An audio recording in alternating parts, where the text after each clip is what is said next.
하나님의 말씀은 갈라디아서 2장 20절 한 목소리로 읽도록 하겠습니다. 20절 304면 되겠습니다. 함께 읽겠습니다. 시작. 내가 그리스도와 함께 십자가에 못 박혔나니 그런즉 이제는 내가 사는 것이 아니요 오직 내 안에 그리스도께서 사시는 것이라. 이제 내가 육체 가운데 사는 것은 나를 사랑하사 나를 위하여 자기 자신을 버리신 하나님의 아들을 믿는 믿음 안에서 사는 것이라. 아멘. 아멘. 갈라디아서 2장 20절은 매일 이 고백이 우리의 신앙 가운데 있어야 합니다. 아멘. 그렇지 않으면 어떻게 되는가? 갈라디아서 2장 20절의 고백을 할 수 없는 성도는 어떻게 되는가? 육의 사람으로 살게 됩니다. 우리가 구원을 받았으나 이 땅에서는 예수 그리스도를 믿음으로 구원 얻는 이 사실이 거룩한 나라에서 완전히 변화되어 거룩한 나라 들어갈 때까지는 지금은 투쟁하는 중입니다. 구원을 얻었으나 뭡니까? 약속의 보증을 받은 거죠.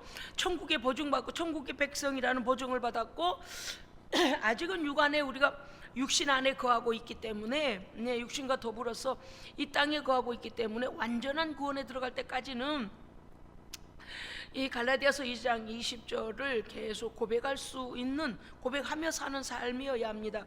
먼저 갈라디아서 2장을 1절부터 5절은요 사실 사도 바울이 예루살렘 교회 지도자들을 찾아가서 회담을 하게 됩니다. 왜냐하면 그가 다메섹 도상에서 부활하신 예수님을 만나고 그 다음에 이방인의 사도로 부름을 받아서 아나니아의 안수를 받고 성령을 받고 눈에서 비늘 같은 것들이 벗겨지죠. 그리고서 자신이 하나님께서 어디에 쓰시려고 부르셨는가를 알게 되고 그가 이제 아라비아 광야에 가서 3년 동안을 영적인 훈련을 받고요. 14년 후에 바나바와 디도를 데리고 예루살렘으로 올라가게 됩니다. 그곳에 가서 뭘 했는가 하니 이방인들에게 복음을 전하면서 이전에 유대에 있는 사도들이, 예수님의 제자들이 유대인들에게 복음 전하는 것을 인정받은 것처럼 말이죠. 예수님의 직제자들이 유대인들을 상대로 예수는 메시아이시다라고 우리가 만났고 우리와 함께 동행하셨고 죽으셨고 부활하셨고 승천하신 예수를 전해했던 것처럼 자신은 이방 땅에 가서 주의 복음을 전한 것에 대하여서 선교 보고 겸 무엇을 했는가를 가서 예루살렘 교회 지도자들과 회담하며 만나게 됩니다. 그러할 때에 그들이 뭐라고 하냐, 2장 9절 보면은 베드로에게 성령께서 베드로에게 역사하신 것 같이 내게도 이방인을 향하여 복음을 전하도록 역사하셨다. 할렐루야. 아멘. 그러니까 직제자들과 똑같이 사도로 부름을 받은 것이 내가 사도가 되겠습니다 해서 된 게 아니고 하나님께서 부르셔서 나에게도 이런 사명을 주셔서 하게 하셨다라는 선교 보고를 하게 됨으로써 그가 사도로서의 인정받는 그 과정이 어디에 들었냐? 갈라디아서 2장에 있어요. 그런데도 불구하고 고린도 교회는 어떻게 했습니까? 나중에 가서 막 사도의 사도권을 인정하지 않으려고 했죠. 직제자들도 아닌데 어떻게 또 더구나 예수 믿는 자들을 핍박하고 그랬던 사람이 어떻게 사도라고 그러냐? 어떻게 보면 우리의 눈으로 봐도 참 말이 안 될 말이잖아요. 그런데 이 모든 것을 예루살렘 총회에 들어가서 사도 바울이 이방인에게 복음을 전하는데 이것을 공식적으로 예수님의 직제자들인 그 예루살렘 교회 총회에 가서 이방인의 사도로 하나님께 부름받고 사도로서의 그 권위를 인정받기 위하여 가서 선교 보고를 했더니 11절과 14절 안에서 11절에 보면은 9절입니다. 야고보와 게바는 베드로죠. 야고보와 게바와 요한을 데려갔을 때에 그들이 바나바에게 악수를 청하게 됨으로써 6절부터 10절 안에 보면은요, 바울의 사도권을 인정받게 됩니다. 그러니까 총회에서 인정을 받은 거죠. 할렐루야. 인준을 받은 거예요. 그러니까 다메섹에서 부르심 받고 사도 바울이 나는 사도다, 나는 사도다, 자기 혼자 그런 게 아니고요. 사실은 예수님의 직제자들, 사도된 직제자들에게 가서 사도로서 예수님께 어떻게 부름을 받았고 어떻게 성령의 부르심을 받아 내가 어떻게 사도로서 쓰임 받고 있는가를 보고했더니 그들이 듣고서 그 사도들이 내 사도권을 인정해 줍니다. 그래서 사도 바울이 서신서를 쓸 때마다 그리스도 예수의 종된 나 바울은, 그리스도의 종된 나 바울은 이렇게 쓰거든요. 그런데 이러한 것으로 인해서 이제 왜 그런가 하면 사도 바울의 사도권에 대해서 인정하지 않으려는 사람, 그리고 이단들이 나타나서 자꾸 유대주의 이단들이 나타나는데 뭐라고 하냐면 그리스도의 복음을 전하는 곳마다 쫓아와서 할례를 받으라는 겁니다. 또 할례만 받으라는 게 아니라 아브라함의 후손, 그러니까 이방인들은 아브라함의 후손이 아니기 때문에 그들에게는 구원받을 자격이 없다라는 거예요. 그렇기 때문에 자꾸 성도들이 넘어지고 흔들리는 겁니다. 그러니까 사도 바울이 나도 유대인이다. 그런데 나도 알지 못할 때는 너희와 같이 할례도 받아야 하고 율법이 명한 것을 해야만 하는 줄로 나도 그렇게 생각하고 그것을 절대시해 왔다는 거죠. 그런데 내가 다메섹 도상에서 부활하신 그리스도를 만나고 나니 내가 핍박하던 예수, 그가 나의 죄를 위하여 율법이 정한 바 저주를 나를 대신하여, 내게 올 저주를 대신하여 죽으셨고 나를 살리시기 위하여 의의 부활을 하셨다. 그러니까 이미 부활하신 그리스도를 만남으로 인하여 사도 바울은 율법이 예수로 인하여 완성되었고 예수가 율법의 저주를 다 갚으심을 그는 확신했습니다. 그러니까 자신 직접 그런 복음을 만나고 나니 전하지 않고는 견딜 수가 없어요. 왜냐니까 유대인들은 더구나 그러한 율법의 그러니까 율법을 행함으로 구원을 얻고 아브라함의 후손이기 때문에 구원 얻는다라는 자신들이 잘못 생각하고 있는 것들을 그들이 알기를 원한 거죠. 그런데 죄송합니다. 목이 계속 이게 트이지가 않네요. 마가다락방에서 120여 명의 성도들이 기도할 때에 성령이 오셔서 부활하시고 두려움에 떨고 있는 제자들에게 성령이 오셔서 그들에게 담대함을 주셨습니다. 성령이 임하시니까 담대해졌어요. 그래서 베드로는 무학자인데도 불구하고 그 많은 여러 지역에서 온 모든 자들 앞에 나가서 우리가 죽인 예수는 우리의 구주다, 우리가 죽인 예수는 하나님의 아들이다, 그렇게 전할 때 하루에 3,000명이 돌아왔습니다.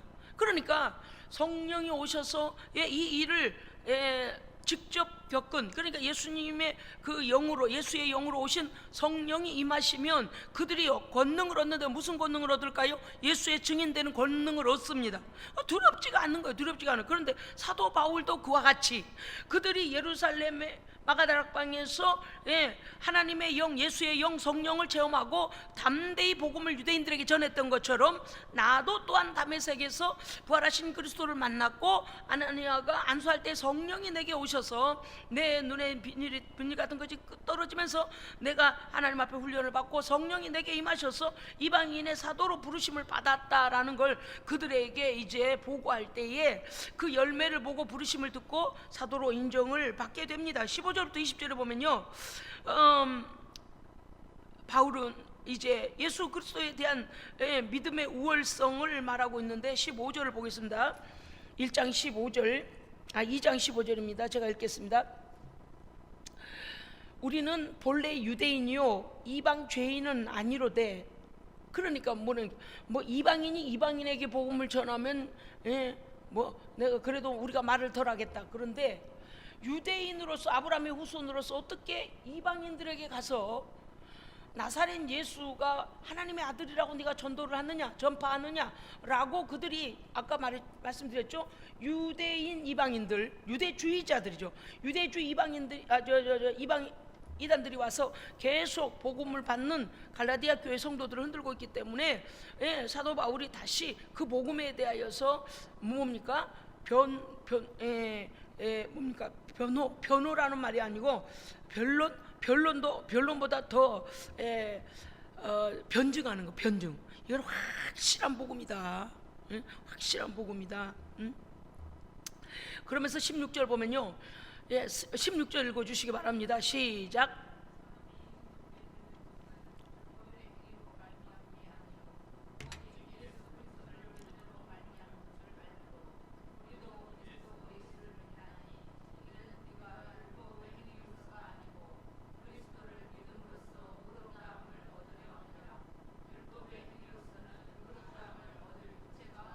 할렐루야, 아멘. 예, 성도들의 성결된 신앙생활, 성령께 붙잡힌 바 되어 성령의 열매를, 의의 열매를 맺는 신앙생활, 순종하는 신앙생활을 강조하다 보면은요, 성도들이 잘못 까딱 오해할 수도 있어요. 어떻게 생각하는가 하면, 하나님 앞에 저렇게 의롭게 행해야 구원을 얻는가 보다, 또는 하나님 앞에서 저런 믿음의 행위를 해야만 구원 얻는가 보다. 그런데 우리가 하나님 앞에서는 먼저는 무엇입니까?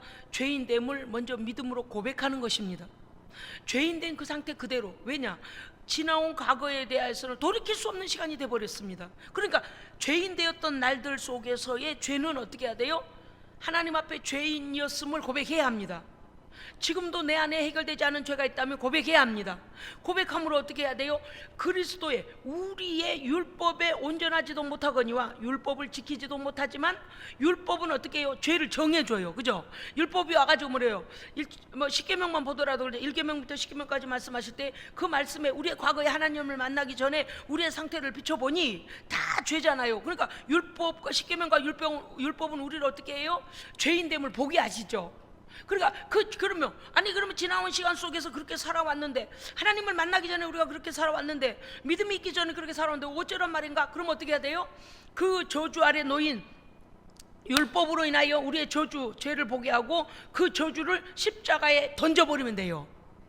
그것을 해결하라는 거예요. 왜냐하면 유대인들이 예수님을 하나님의 아들로 믿지도 아니하고 그 죄의 문제를 십자가에서 해결하지 아니하고 어떻게 하려고 그런다고요?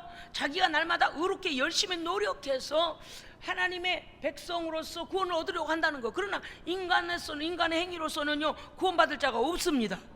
아무리 노력해도 우리가 이미 아는 것과 같이 죄의 본성이 우리 안에 있기 때문에 수시로 마귀가 이미 어떻게 했다고요? 인간의 베이스에다가요, 여러분요, 컴퓨터가 386, 486 이게 다 사양이 다르잖아요. 뭐 때문에 다를까요? 하드웨어에 심어진 용량 따라 다른 거예요. 그렇죠?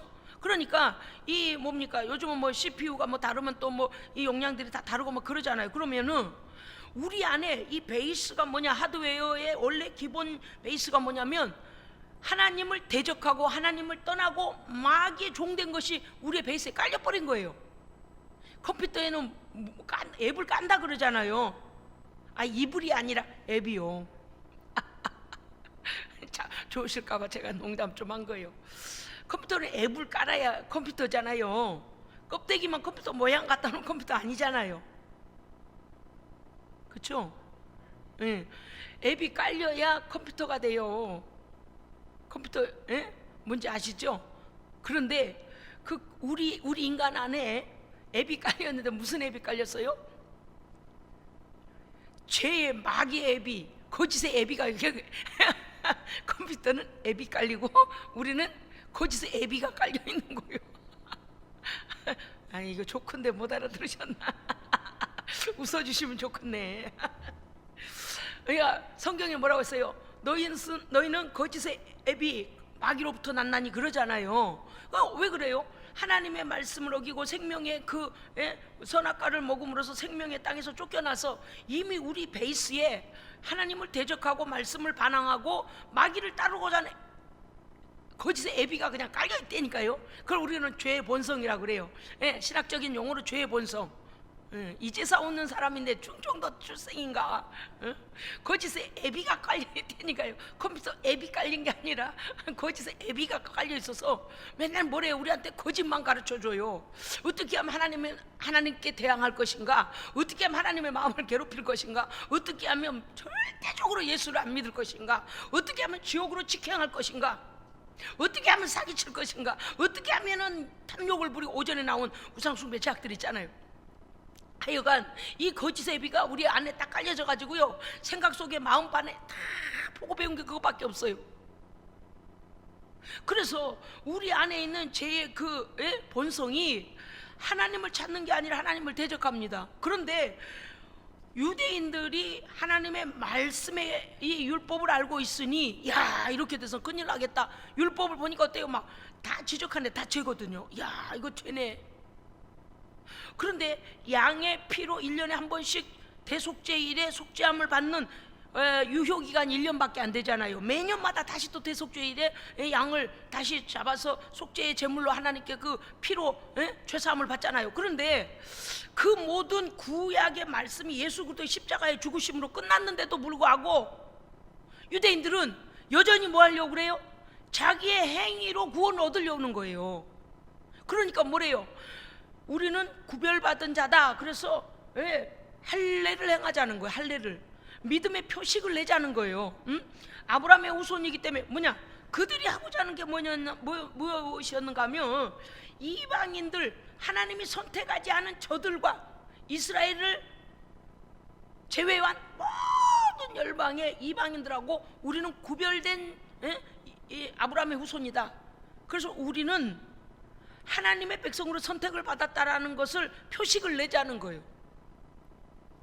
그런데 사도 바울도 그렇게 된 줄 알고, 그렇게 되는 줄 알고 예수 믿는 자들을 핍박했잖아요. 그런데 그것이 얼마나 믿음에서 떠난 일이었는지, 오히려 예수 믿는 자를 핍박하고 예수를 반대하고 예수를 그렇게 반대했던 핍박이 오히려 하나님을 핍박하는 거였습니다.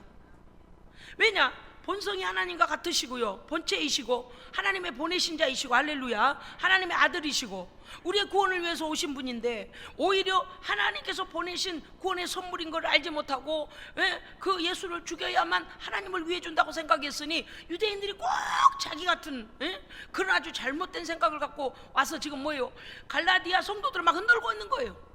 그러니까 지금 오늘 뭐라고 했냐면 15절에 그러잖아요. 우리도 본래 유대인이다, 아브라함의 후손이다, 그 말이죠, 열통적으로. 그런데 그게 아니었다는 거 지금 여러분들 16절에 읽으신 거 그러잖아요. 우리도 그리스도 예수를 믿나니 이는 우리가 율법의 행위로서는 구원 얻을 수 없음을 알았고 그리스도를 믿음으로써 의롭다함을 얻으려 함이라. 율법의 행위로는 의롭다함을 얻을 육체가 없느니라. 아멘. 그런데 그들은 노력하고 예수를 안 받아들이는 거라요. 예수를 받아들여야 의롭다함을 얻습니다. 이미 우리의 율법이 이것도 죄다, 저것도 죄다, 이것도 죄다 한 것들에 대한 율법이 죄로 정한 것들에 대한 저주는 몽땅 예수께서 짊어지셨습니다. 갚아버려서. 그러니까 예수만 믿으면 해결이 되는 걸요. 그런데 그들이 그러지 않고 있으니까 사도 바울이 애가 타는 것이죠. 17절, 만일 우리가 그리스도 안에서 의롭게 되려 하다가, 그리스도 안에서 의롭게 되려 하다가 죄인으로 드러나면 그리스도께서 죄를 짓게 하는 자냐? 무슨 뜻인가 하면, 예수 그리스도를 믿음으로 그리스도 안에, 예수 안에 돌아와서 믿음으로 말미암아 의롭게 된다라는 걸 믿었는데, 율법을 갖다 비추어서 죄인됨이 드러나면, 그러면 그리스도께서 오히려 우리를 죄를 짓게 하냐? 그리스도는 오히려 율법을 못 지게 하는 분이냐? 그게 아니라는 거죠. 18절 제가 읽겠습니다. 만일 내가 헐었던 것을 다시 세우면 내가 나를 범법한 자로 만드는 것이다. 무슨 뜻이에요? 율법을 쫓아서 그 행위로 나도 구원 얻으려고 애를 썼다. 그런데 알고 나니 복음은, 예수 그리스도는 모든 율법의 완성이시더라. 부족함이 없는 완성이시더라. 그런데 내가 지금 여기에 와서, 지금 신약시대 AD 60년 63년 그 경에 내가 이곳에 와서 다시 율법으로 돌아가서 할례를 받아야 한다고 이와 같이 한다면, 그것으로 구원 얻는 것으로 내가 그리스도의 세우신 복음을 무너뜨리고 그와 같은 율법으로 돌아간다면 이것이 나는 범법자가 되는 거 아니냐, 하나님께 대하여 라고 말하고 있습니다. 19절, 내가 율법으로 말미암아 율법에 대하여 죽었나니. 자, 이 말씀 중요하죠. 율법을 향하여 나는 죽었다. 그것은 무엇인가 하면 이런 겁니다. 율법적 의를 추구했던 나의 과거는 율법적 의를, 그러니까 행함으로 내가 하나님 말씀을 열심히 내가 한번 행해 볼 것이다, 행하면 될 것이야 라고 했는데 행해져야 안 돼요? 안 돼요. 누가 지나가다 툭 쳐봐요, 성질이 벌떡 나지. 겉으로는 표정을 안 지어도요, 그렇잖아요. 예? 그래, 우리는 성화가 안 돼가지고 성화되어가는 과정에 있습니다. 그러니까요, 남이 막 인정해주고 칭찬하면 기분이 날아갈 듯이 막 날개를 치고 올라가는데, 누가 또 뭐 한마디 하려고 하면 코가 푹 빠져가지고 그렇게 돼요. 왜냐니까 우리 안에 육신의 연약함을 갖고 있기 때문에. 그게 이제 우리가 말할 때는 여러분들께 이런 말씀까지 여기서 드려야 될는지 잘 모르겠는데, 아무튼 들어놓으면 좋은 겁니다. 우리가 범죄할 때 하나님의 영이 떠나셨죠. 하나님의 영이 떠나시고 혼과 육체만 남았잖아요. 그러니까 그 혼 안에는 뭐가 있을까요? 생각하는 마음, 인격적 결정, 이 모든 것들 다 포함한 겁니다. 그러니까 이것은 뭐예요? 이거는 마귀가 주는 걸 언제든지 우리는 영향력을 받아요. 왜? 여기에 뭘 깔아놨다고요? 거짓의 애비가 깔려 있어요, 우리 인간의 본심 안에. 그래서 조금 건드리면요, 이 마귀란 놈은요 가만히 안 있어요. 뭐라냐, 겉으로 내밀을 때는 이렇게 말하죠. 자존심을 건드렸어, 이렇게 말해요. 겉으로 쓸 때는 간판에 자존심이라고 쓰지만 속에서는 뭐래요? 마귀가, 야, 너 어디서 감히 나를 건드려? 그러고 마귀가 부뚝부뚝 일어나는 거예요. 왜요? 거짓의 애비가 이게 깔려 있으니까 그 건드려봤자 그게 나오게 돼 있어요. 예? 그러니까 자신도 너무 그것에 속았다는 거 아니에요, 바울이. 그래서 19절 보면 뭐냐면, 율법으로 말미암아 율법에 대해 나는 죽었다. 예수님이 십자가에 달려 죽으실 때 우리의 모든 율법이 정한 죄의 저주를 다 쓸어서 거기에 예수님께서 십자가 못 박히셨습니다.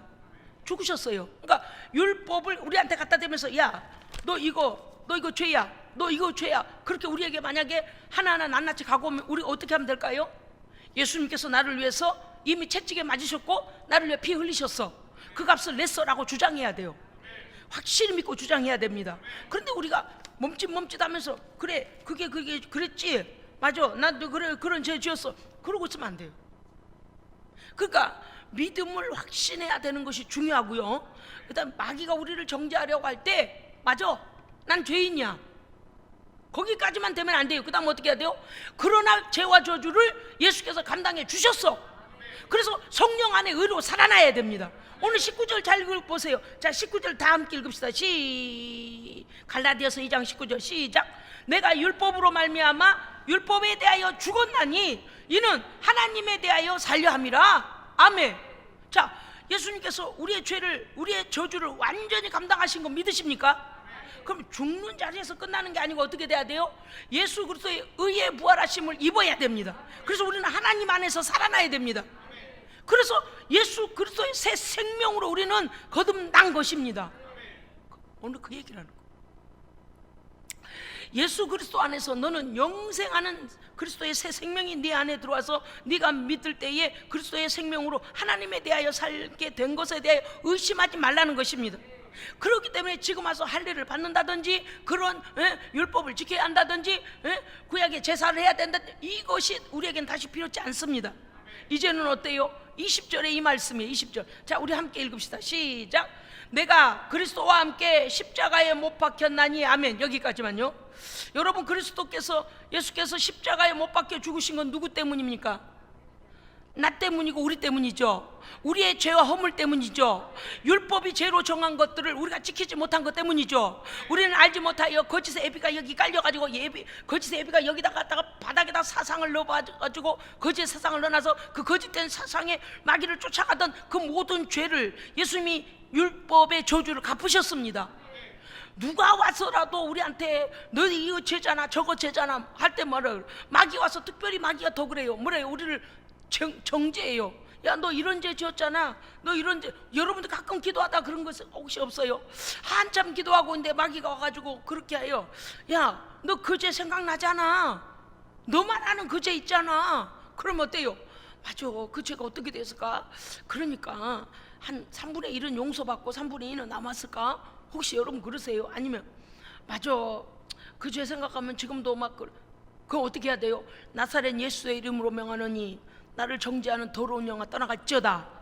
예수 그리스도께서 날 위해서 십자가에서 이미 이루셨다. 그래서 죄로부터 자유해야 합니다. 정죄감으로부터 자유해야 됩니다. 그리고 나서 다시 죄를 들면 돼요, 안 돼요? 그러면 안 되는 거예요. 그리고 나서 예수를 거부하고 성령을 거부하면 돼요, 안 돼요? 안 되는 거예요. 이제는 왜 그래요? 성령님이 우리의 보증이신데요, 그죠?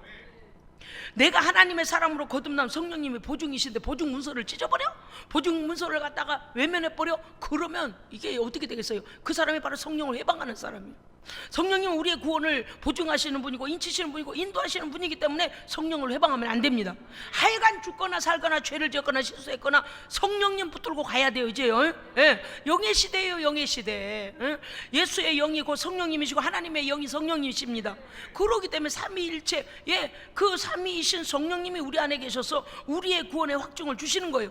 자, 나는 그리스도, 자 따라합시다. 나는 나의 옛사람은 그리스도와 함께 십자가에 못 박혀 죽었어야 됩니다. 아멘. 죽었어야 돼요. 아직도 안 죽어가지고 옛생활 다시 돌아가고 믿음에 대해 의심하고 성령님이 나와 함께 하심을 의심하고 그러면 안 되는 겁니다. 예, 아멘. 그 다음 보세요.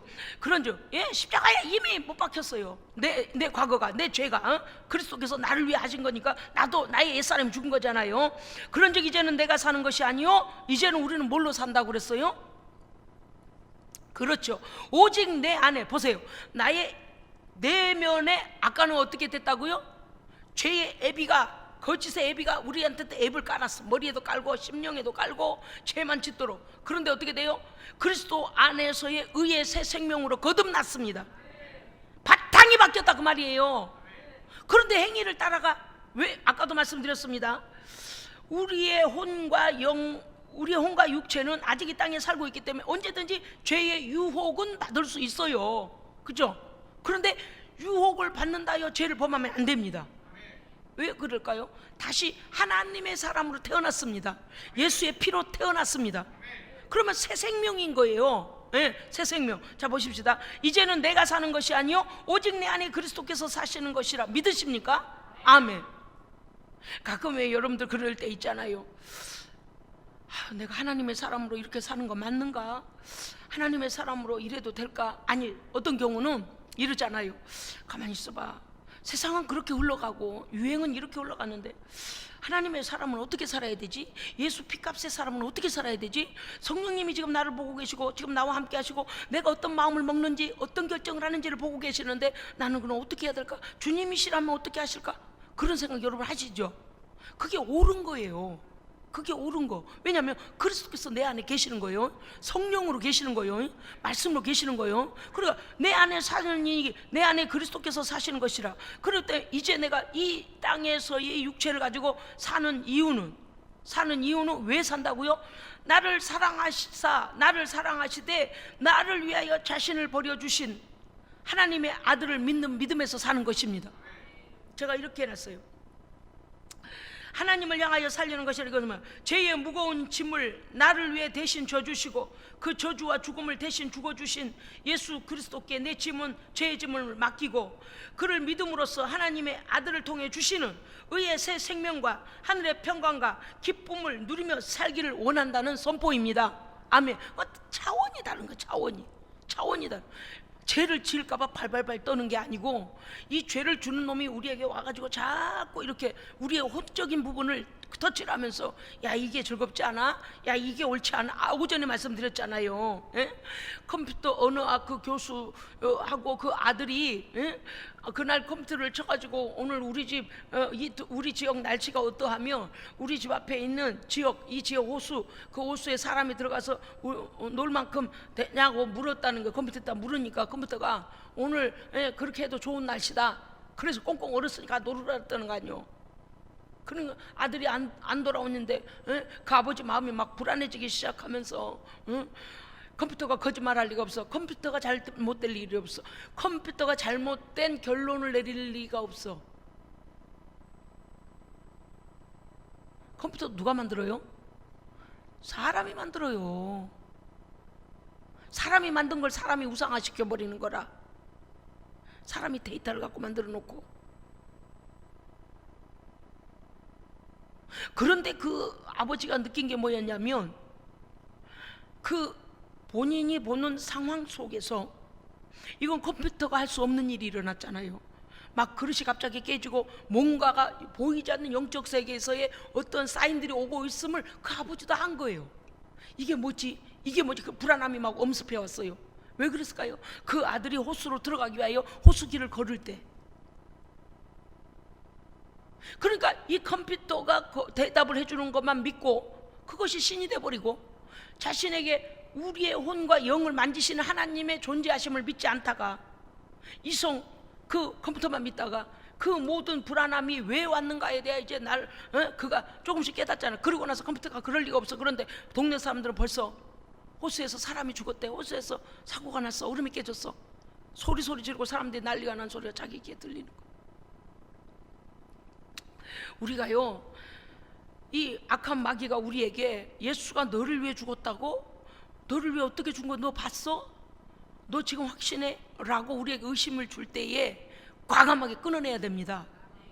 언제든지 미혹해요. 여러분 좀 목사를 좀 해보셨으면 좋겠어요. 왜냐하면 참 미안해요.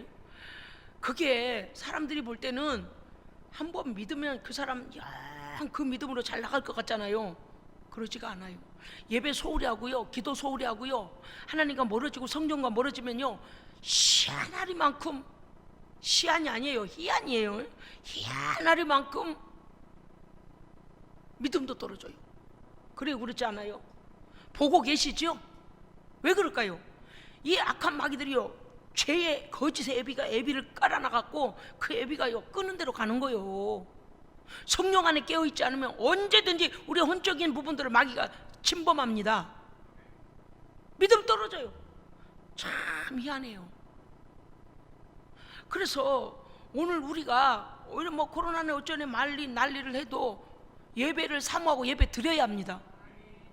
하여간 어쨌든 성전에 어쩌다가 못 오실 일이 혹여 있는 분들은요, 하여간 무릎 꿇고 모든 걸 다 차단하고 집중해야 돼요. 예배 끝나고도 한참 동안 거기서 기도해야 돼요. 응? 말씀 듣고 말아버리면 어때요? 여러분이 텔레비전 보는 것이나 일반 매스컴 보는 거랑 똑같으면 안 돼요. 할렐루야. 여러분들이 뭐 아시잖아요. 이 성전에 와서 예배 드려봐서 아시잖아요. 이 성전에 와서 금요일에 기도해봐서 아시잖아요. 영역에 성령의 불이 떨어진 걸 아시잖아요. 그래서 모이기를 힘쓰라고 구별하신 장소를 주셨고 성령이 교회를 통해 역사하십니다. 그런 거예요. 오늘 자 좀 더 갑시다. 내 안에 그리스도께서 사시는 것이라 이제 내가 육체 가운데 사는 것은. 자, 여러분 개인에게 질문하겠습니다. 여러분 이 땅에서 남은 시간을 왜 살아가십니까? 무엇을 위해 살아가십니까? 그렇죠. 하나님의 영광을 위해서 살죠. 그러면 무엇으로 살아야 합니까? 믿음으로 살아야 됩니다. 어떤 믿음이요? 예수께서 나를 위해서 율법의 저주를 다 값을 내주신 그 믿음으로 믿는 믿음을 가지고 살아야 합니다. 그 믿음이 흔들리지 않는 것을 보고 뭐라 그런다고요? 구원의 투구를 쓰는 거예요. 여기 머리가 공격을 받으면 안 돼요. 여러분요, 마귀가 얼마나 성도를 공격하는지 몰라요. 믿음 생활이 좀 나태해지면 마귀가 바로 찾아와서 뭐라 그러냐면요, 야, 예수 믿는 거 별거 있냐? 안 나가나 다 똑같지? 이렇게 말해요. 봐라, 안 나가는 니네 사촌은 더 잘 되지. 너 교회 다녀서 뭐 잘 된 거 있어? 마음의 회의를 갖다 줘. 혼적인 단계의 지식과 인지의 기능에 와가지고 의심과 하나님에 대한, 하나님 나라에 대한 소망을 꺾어놓고, 봐라, 예수 안 믿고 교회 안 다니고 그런 누구는 더 잘 되지. 보세요, 뭘로 해요? 세상적인 기준의 가치의 기준으로 우리를 공격을 해요. 그러니까 우리는 세상적 가치의 기준을 뛰어넘는 영역이 있어야 됩니다. 이것은 마귀가 손댈 수가 없어요. 왜? 성령의 영역입니다. 성령의 영역. 그러니까 이 권능, 예수 그리스도 안에서 성령 안에서 받는 이 권능이 있어야 마귀를 능히 대적할 수 있습니다. 그러니까 우리가 이 땅에서 왜 사는가 하면 이제 무엇으로 산다고요? 믿음으로 사는 것입니다. 아주 확고한 믿음으로 살아야 합니다. 예. 오늘 사도 바울이 우리에게는 뭐라고 교훈하기 위해서 그냥 내가 그리스도와 함께 십자가에 못 박혔다는 것이 무엇입니까? 죄에 빠진 인간을 구원하시기 위하여 율법의 요구를, 율법이 뭘 요구했어요? 완전을 요구하잖아요. 하나님의 완전한 의를 요구하잖아요. 그런데 우리는 될 수 없잖아요. 그러면 될 수 없으니까 포기해? 아니요. 예수님이 완전하신 분이 완전히 이루어 주셨습니다. 그럼 완전하신 분을 믿으면 완전하신 분의 의가 우리에게 옵니다. 그거예요. 죄에 빠진 인간을 구원하시기 위해 율법의 요구를 완전하게 완성시켜 주신 십자가에 고난 당하신 우리 구주 예수 그리스도를 자신의 구주로 영접하면 예수의 의가 우리에게 부어집니다. 아멘. 왜 그래요? 우리의 죄값을 감당했기 때문이죠. 지금까지 율법으로 의롭게 된다고 믿었던 바울 자신이 이제는 예수 그리스도의 십자가의 죽으심으로 인하여 의롭게 됨을 이제는 믿었습니다. 예, 우리도 그 사실이 변하면 안 돼요. 그 사실이 변하면요, 하나님을 대적하는 생각, 그것이 뭔가 하니 하나님을 대적하는 생각과 마음과 행위와 그 모든 것들이 하나님 앞에서 자꾸 어떻다는 거요? 내 모든 것들로 인하여 하나님께 가까이 갈 수 없는 것조차도 예수 그리스도 이름으로 하나님께 나아갈 수 있는 새롭고 산 길이 열렸습니다. 그러니까 두려워할 것이 없다 그 말이죠. 그래서 예수 그리스도의 구주와 함께 죄의 본성이 자아는 완전히 십자가에 우리는 죽었습니다. 그런데 또 아까 말씀드렸잖아요. 승질난 게 뻘떡뻘떡 올라오고 막 기분 나쁘고 그러잖아요. 그럴 때 어떻게 해야 될까요? 죄와 싸워 이겨야 됩니다. 어차피 마귀는 포기 안 해요. 우리가 이 마귀가 손댈 수 없는 영원한 영역에 들어가기 전까지는 포기하지 않잖아요. 그래서 어떻게 해요? 아까 계속 말씀드려, 마음을 건드리고 생각을 건드려요. 그럼 어떻게 될까요? 무릇 지킬 만한 것보다 내 마음을 지키라, 이것이 생명의 근원이 됨이라 그랬어요. 이에서 생명의 근원이 남이라. 그건 무슨 뜻이에요? 마음 안에서 예수 그리스도의 생명을 붙잡을 것인가, 마음 안에서 마귀가 주는 그 거짓된 생각을 붙잡을 것인가를 빨리 결정을 해야 됩니다. 그래서 분별을 딱 하고 아니면 딱 끊어내야 돼요. 할렐루야. 그럼 어떻게 돼요? 담대해져요. 담대해져요. 그런 적 이제는 내가 산 것이 아니라 내 안에 그리스도께서 사신 거죠. 이제 내가 육체 가운데 사는 이유는 그리스도께서 나를 위해 희생하신 그 믿음 안에서 사는 것입니다. 하나님의 은혜로 사는 거예요. 하나님의 은혜로 사는 거예요. 그렇습니다. 그래서 우리는 그리스도를 위해, 그리스도 안에서 하나님의 영광을 위하여, 자 따라합시다. 그리스도 안에서 하나님의 영광을 위하여 고난도 달게 받자. 하나님의 일 하다가 고난이 오면 슬퍼하지 마세요. 그건 우리의 상급입니다. 지난번에 내가 말씀드릴 때 제가 오늘 설교 또 다시 들으면서 그랬어요. 맞아, 너무 억울하니까 눈물이 여기서 툭툭 튀어서 나오다. 참 희한하다. 어떻게 눈물이 이렇게 흘러가니까 여기서 픽 튀어나온다, 픽 튀어나온다. 희한하다. 그래. 증명할 길이 있더만요. 알았어요. 눈물샘이 막히면은요, 눈물이 나오나요? 권사님, 눈물샘이 막히면 어떻게 돼요? 이 권사님, 안 나와요? 뻑뻑해요?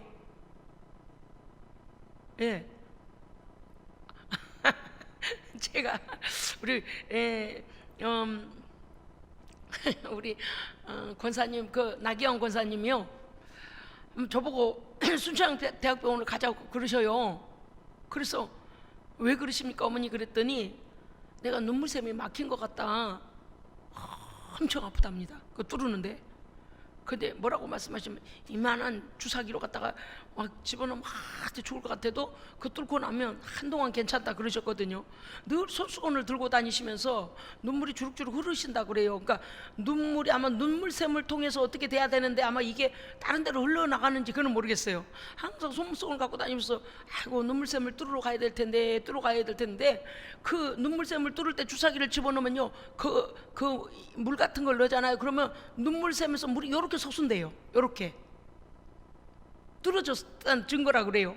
그런데 이제 그 뭡니까? 아니 어떻게 해야 돼? 이게 눈물샘 얘기가 나왔지? 지금 누가 내 기억 좀 갖다 주세요. 눈물이 왜 튀어나왔어요? 억울해서 찾았네. 복음을 전하다가 너무 억울하니까 눈물이 위로 튀어났단 말이에요. 근데 그때 제가 생각할 때 정말 성령 충만함으로 그 영혼을 위하여 정말 라이나르트 본케 목사님 집회를 가려고 그 애를 썼는데 엉뚱하게 억울한 일을 당하니까 욕을 먹으니까요 너무 억울한 생각이 들어요.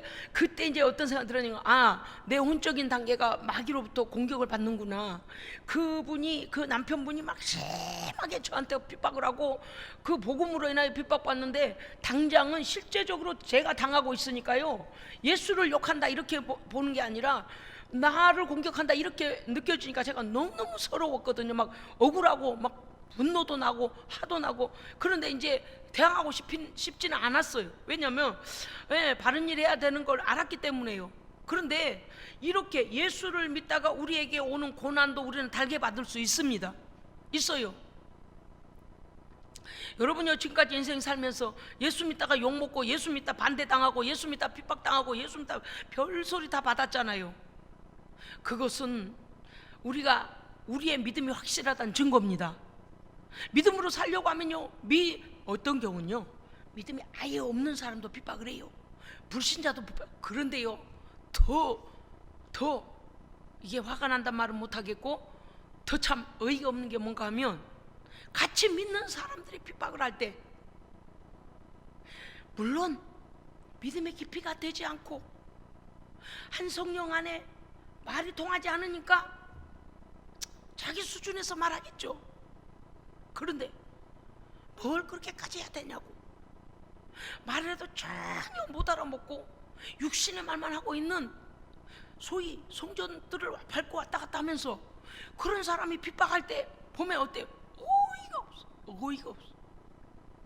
어이가 없는 어처구니가 없는 건데 사실 어처구니가 없다고 제가 표현한 게 뭔가 하면 큰일이다. 언제쯤 영적 단계를 밟아 들어올까? 언제쯤 이 영적인 단계까지 알고. 여러분 우리가요 믿음 약한 사람한테 믿음이 떨어질 말 하면 안 됩니다. 예? 할렐루야. 성령의 지혜를 얻어야 돼요. 가뜩이나 믿음이 약해가지고 지금 간들간들하고 있는데 오늘 교회 갔더니 목사님이 뭐라고 하는데 기분이 더럽게 나쁘대. 이러면 어때요? 마귀가 좋다고 그러고 하나 물었다. 그렇지? 그거 봐. 그러니까 교회 가지 마.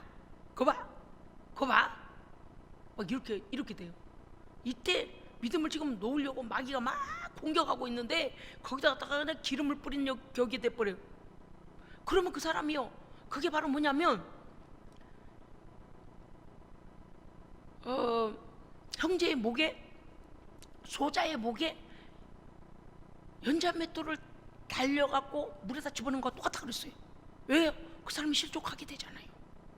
내 말로 인하여 그가 믿음으로 세워진 게 아니라 내 말로 인하여 가뜩이나 간들거리는 믿음에다 갖다가 잘못된 정보를 갖다 막 자기 생각, 그것도 사실도 아닌데 자기 생각대로 막 비난하는 말을 갖다 쏟아놓으니까 그 사람이 팍 그냥 실족이 되어져요. 그럼 그것이 무엇과 똑같다 그랬어요? 연자맷돌을 목에 매달려 갖고 물에다 수장시켜버리니까 똑같다 그랬어요.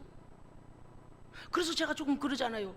믿음 약한 사람 앞에서 절대 하나님 비난하지 말고 복음 비난하지 말고 교회 비난하지 말고 목사 비난하지 마라. 믿음의 형제 비난하지 마라. 이거요 제가 기도하다가 성령께서 어떤 사람이 믿음에서 탁 낙오가 되어 있는데 좌절하고 떨어지고 믿음이 떨어져 있는데 기도하는 중에 하나님이 알려주셨어요. 그 모든 원인이 누구로부터 어떠한 말을 들을 때 그가 믿음이 완전히 절망으로 떨어졌고 신뢰하지 아니하게 됐고 그의 믿음이 불이 확 꺼졌대요. 이해하셨어요?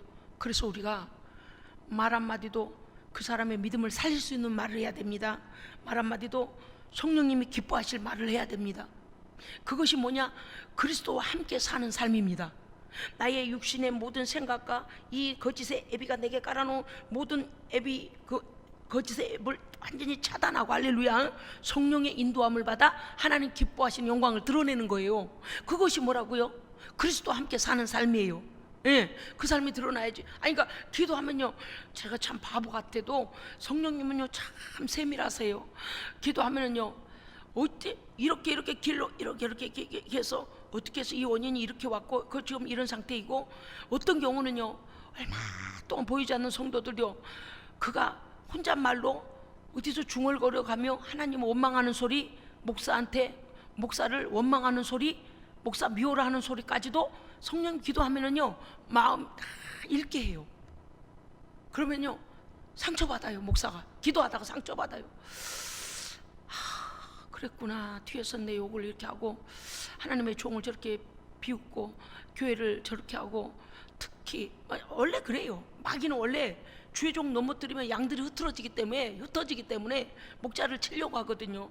그런데 그 거짓된 정보를 마귀가 갖다 주면서 오해하게 만들고, 성질나면 목사 탓, 성질나면 목사가 하는 말 갖고 다시 대적하고 계속 목사를 이렇게 씹어요. 알아요.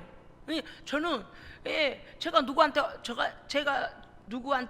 저한테 누가 와서 보고해 주시거나 말해 준 적 없어요. 그런데 기도하면은요 어떤 성도가 어느 상태에서 이렇게 가 있으면요, 무엇으로 인하여 어디서 이렇게 됐으면, 어떤 경우는 그 성도 안에 탐심의 영이 가득하여서 돈이 우상인 사람도 있어요. 돈이 우상인 사람, 와, 해볼 수가 없어. 그 사람은 하나님이 들어갈 틈이 없어요. 입으로는 막 잘 믿는 척을 하는데, 와, 정말요. 제가 지난번에 그랬잖아요. 성령님이 알려주신 걸 여기서 선포해 버리면 정말 견딜 사람이 없을 것이다. 근데 우리는 그런 기도 해야 됩니다.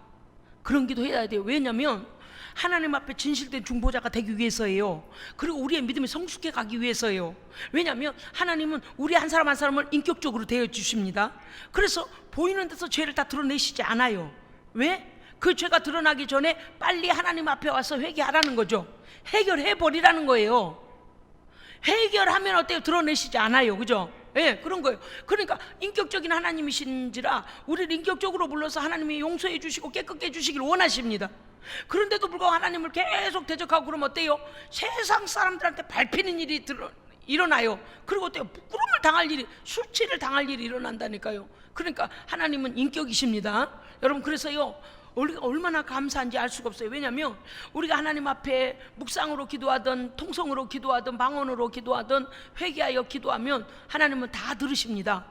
그런데 하나님께서는 우리를 고발하여 많은 사람 앞에 죄악을 먼저 드러내어 수치를 주지 않습니다. 하나님 인격이시니까요. 그것이 너무나 감사한 거예요. 아멘? 그것이 너무 감사해요. 세상에 얼마나 다행이에요. 하나님 앞에 내가 사람들에게 우리의 죄악이 다 드러나기 전에 하나님 앞에 먼저 죄를 해결함을 받게 하시니 감사하죠. 마귀는 그렇지 않는 거 아시죠? 마귀는 어떻게 해요? 우리의 죄를 참소해요. 세상의 성령님과는 너무 달라. 마귀는요, 걸 수 없나? 걸 수 없어? 작은 것도 부풀려가지고요, 아닌 말도 했다 그러고요, 작은 것도 크게 수치를 주려고요, 막 일을 크게 만들고. 이것이 어디 인격이에요? 이거 비인격일 뿐만 아니라 이거는요 아주 못된 놈이에요. 못된 놈. 그런데 그런 놈 편을 들어주고 그런 놈이 공격한데 거기에 쓰러져요. 당해야 돼요? 당하지 않아야 돼요? 당하지 않아야 돼요. 이제 속성을 좀 아셨죠? 마귀는 우리를 참소해요. 얘 저럴 때 낄낄낄낄낄낄, 얘 저런 애래 낄낄낄. 해결도 못 해준 주제가. 그래요, 안 그래요? 마귀 새끼는요 해결도 못 해줘요. 막 욕한다고 그러지 말라. 그럼 마귀 새끼를 욕을 하지 누구를 욕을 하나? 해결도 못 해준 놈이 사람들 앞에서 망신을 주려고요, 우리의 죄와 우리의 허물과 실수를 막 드러내가지고 한 번 더 욕하고 써요. 놀리지 마세요. 지랄을 떤다니까요. 이 마귀 새끼들 지랄 떠는 거 보면 정말 막 욕이 나요. 짜증이 나서. 하나님의 성령은요 우리를 품어주시고 안아주시고 같이 슬퍼하고 같이 아파하고, 하나님의 징계가 오기 전에 얘야 빨리 회개해라. 어떻게 하신다고 그래요? 단시간으로 우리를 중보하시고. 보세요, 얼마나 인격이신데. 그러니까요, 오늘 바울이 뭐라고 합니까? 내가 이러한 귀한 믿음을 버리고 어떻게 내가 율법으로 다시 돌아가겠냐? 말이 안 된다는 얘기잖아요. 예? 그렇습니다. 여러분, 주님의 은혜에 우리가 감사해요. 하나님은요, 그 아들을 보내서 율법의 모든 요구를 완전히 충족시켰습니다.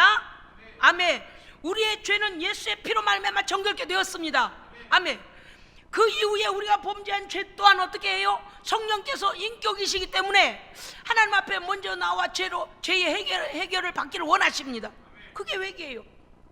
그 다음에 하나님의 은혜는 그 아들의 죽으심으로 인하여 의의 생명을 우리에게 부여하십니다.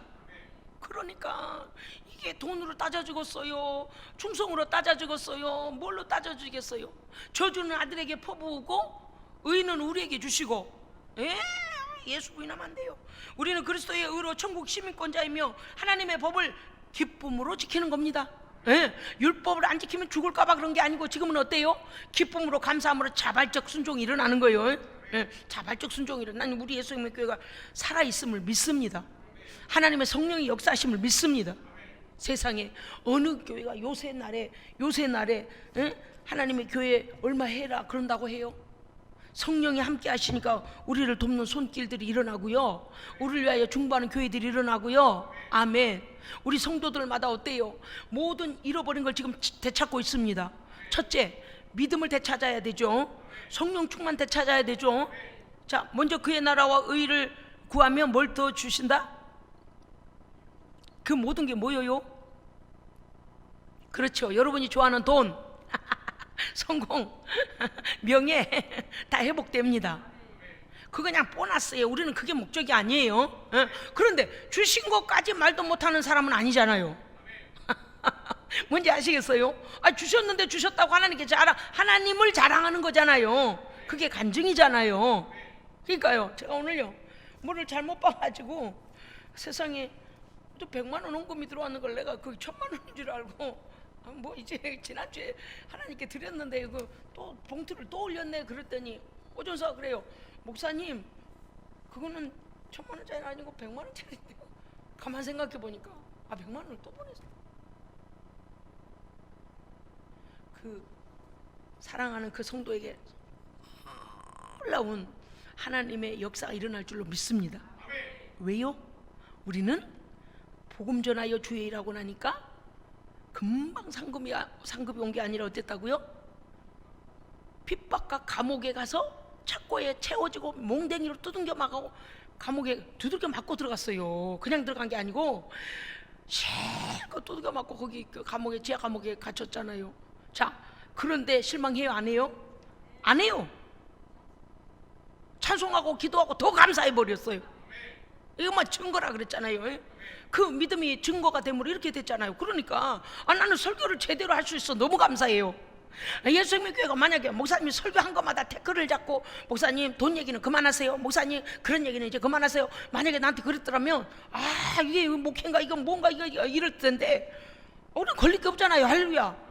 걸릴 게 없어. 살리려고 주신 말씀인데 그러잖아요. 그런데 설교한 대로 열매가 오잖아요. 나 이 하나님 기뻐하심을 믿습니다. 그런 거예요. 좋아.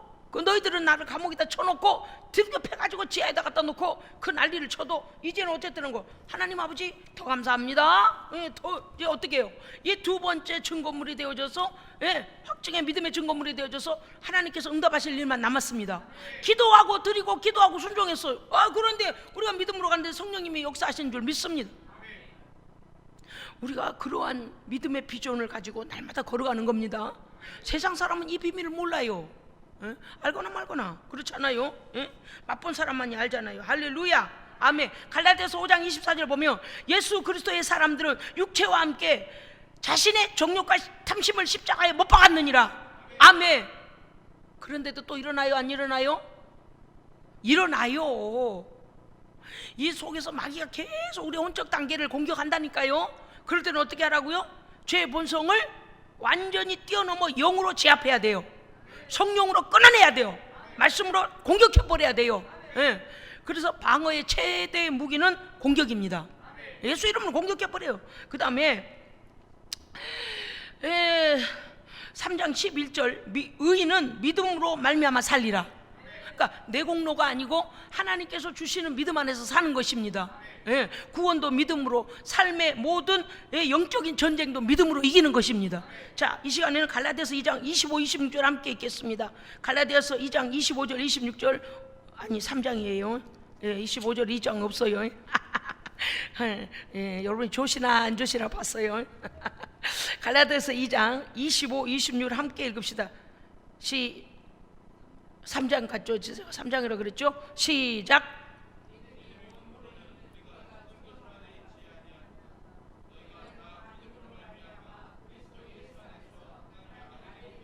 믿습니까? 아멘. 기도하겠습니다.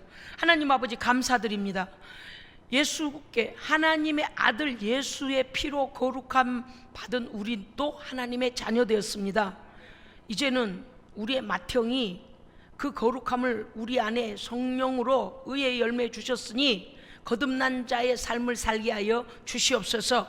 죄가 다시는 공격하지 못하도록 성령 충만하게 하시고, 죄가 우리를 공격할 때마다 예수의 이름으로 막아내고 공격하고 이겨낼 수 있도록 믿음을 더하여 주시옵소서. 이제는 하나님 우리의 사는 레벨, 영적 레벨이 달라지게 하시고 하나님의 영원한 나라 이룰 때까지 믿음으로 날마다 승리케 하여 주시옵소서. 우리 구주 예수 그리스도 이름으로 기도합니다. 아멘.